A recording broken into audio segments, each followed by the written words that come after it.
శ్రీదేవి వంటింటికి స్వాగతం. ఈరోజు మనము చింతాకు పొడి అనే పదార్థం గురించి తెలుసుకుందాం. చింతాకు అంటే చింత చిగురు. ఈ చింత చిగురు మనకి సీజనల్గా దొరికేటువంటి ఆకు.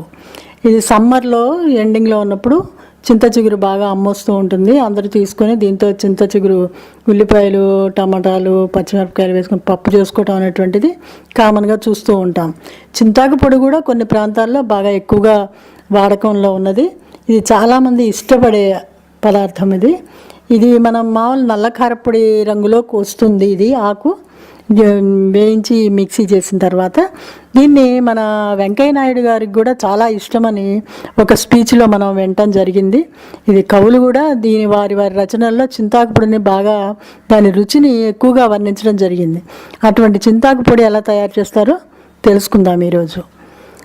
చింత చిగురుని తీసుకొని మనం దానికి సరిపడా ఒక కప్పు చింత చిగురు తీసుకుంటే ఎండుమిర్చిని కూడా 15-20 దాకా పడతాయి. అంటే పులుపుని బట్టి పులుపు బాగా ఉంటుంది చింత చిగురు.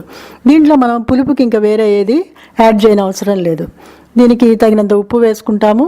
ఎండుమిర్చి, ఆవాలు, మెంతులు, అవసరం అనుకున్న వాళ్ళు జీలకర్రని యాడ్ చేసుకుని వేయించి దాంట్లో ఈ చింత చిగురును కూడా ఒక్కసారి ఖాళీ భాండీలో వేయించి తీసిపెట్టి దాన్ని కూడా మిక్సీ చేస్తాం.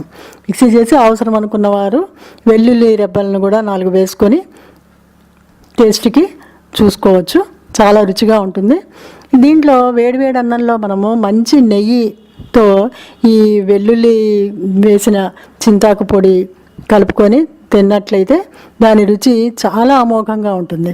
లేదా వెల్లుల్లి అలవాటు లేని వారు పెద్ద ఉల్లిపాయ ముక్కలు మనం గోంగూరలో కనుక కొరుక్కున్నట్లుగా కొరుక్కొని కూడా తింటూ ఉంటారు.